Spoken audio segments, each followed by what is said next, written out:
finished Amazing Grace and put the bagpipes back in the car. And one grave digger said to the other, well, I've never seen anything like that before, and I've been putting in septic tanks for 30 years. So that's the reason why I'm not playing the pipes. Yeah, to sing is all I've wanted. That's the dream I had when I was young.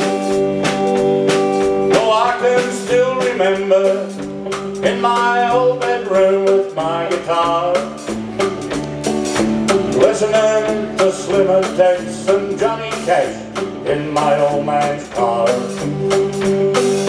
They may never know it, they may never even know my name, but they're the reason that I've got this old country music in my veins.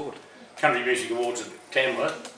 One person goes on the roll of renown that's been a sort of pioneer, I suppose, in country music and for recognition of like touring, recording, and I was lucky to get a Guernsey this year, and it's good to be up there with Slim Dusty and Tex Morton and Buddy Williams and all my heroes.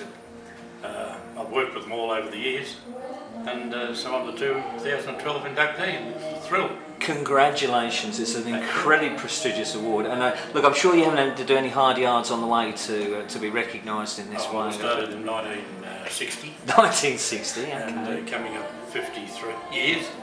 I started off, you know, on the old rock shows, and they were virtually country then, bandstand, 6 o'clock rock.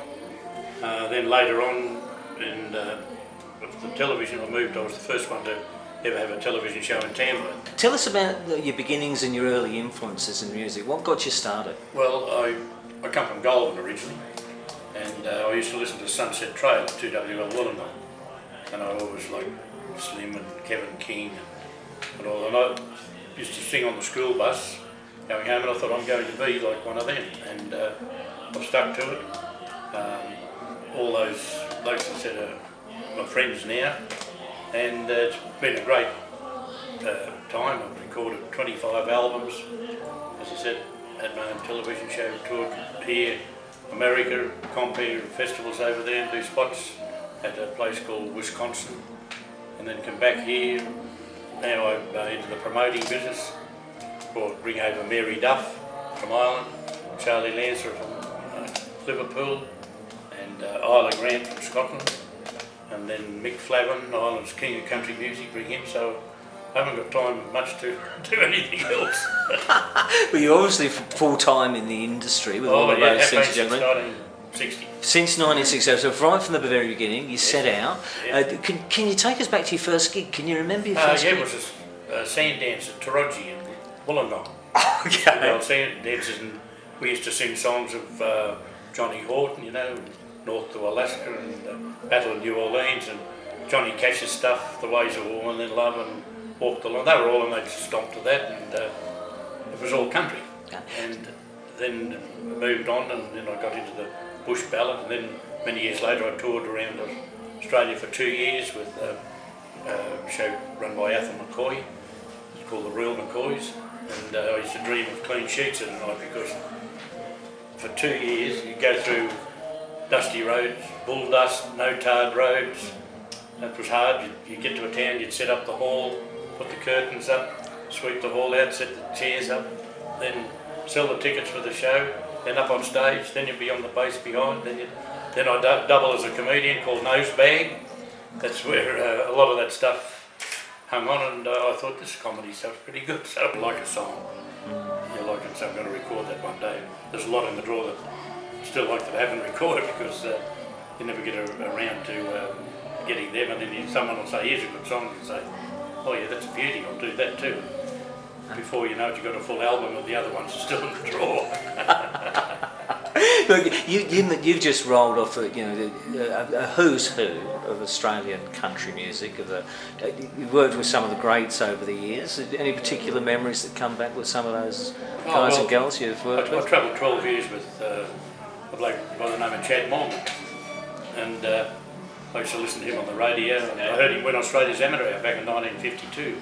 I was 10 then, and little did I know that I'd be managing and touring with him. We went all over Australia, and we had you know, great shows. Chad, I've never rang one person up, a club manager or any venue, and said, would you be interested in having Chad Morgan here? And they all say, oh, Chad, is he on the grog? Is he off it? Is he? And I never had one inch of trouble with him. Chad, and he's a legend. There's been a lot of changes in the business, in the industry, in the way the music's presented, the technologies. You've been on that journey for the whole time. Could you tell us? I mean, how's it progressed, or was it better in time? Well, I think it's better recording now because what they can do in a studio. When you know, I first recorded on a little 2-track machine in Brisbane, and you know, you had to be right and good, but when you've done the vocal, it had to be right. But now they can drop you in, and you know, and most of my albums now are dropped in.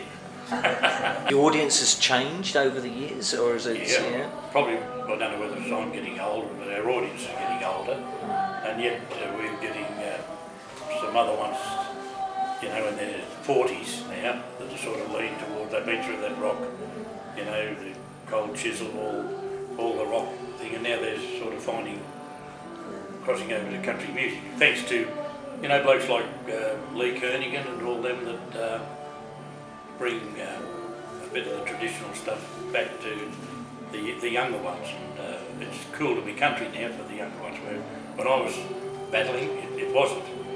You know, you had to have a bit of cow down on your shoulder and smell like a horse. So you think the future for country music, traditional Australian country music, is healthy? Oh yeah, my word. Yeah, like another like Troy Casadei.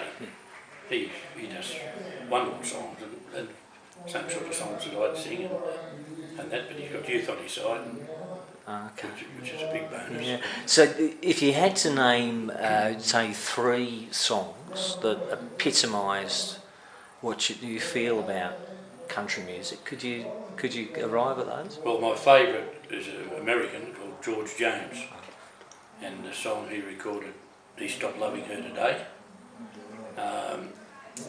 Eric Bogle, the band played Waltzing Matilda, and many of Slim's.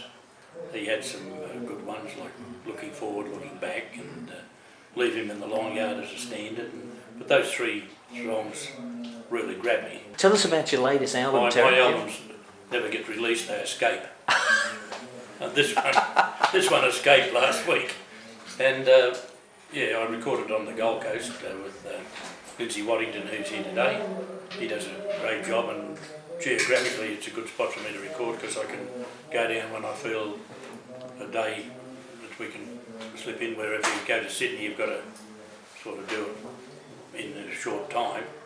And I've been 12 months doing this, and now it's out. There's some good songs on it, and a couple of comedy songs, but mainly a few tear-jerkers. But the title of the album is called Australia's Not Australia Anymore, a little political song.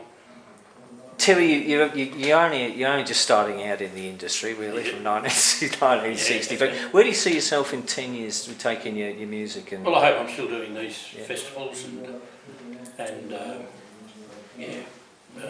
touring a little, not as much, but doing shows, and I reckon I've got another good 10 years.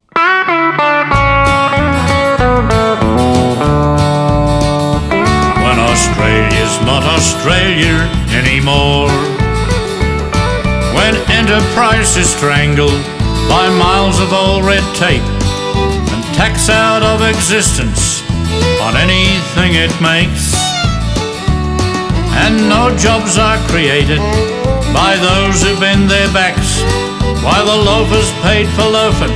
Try and make some sense of that.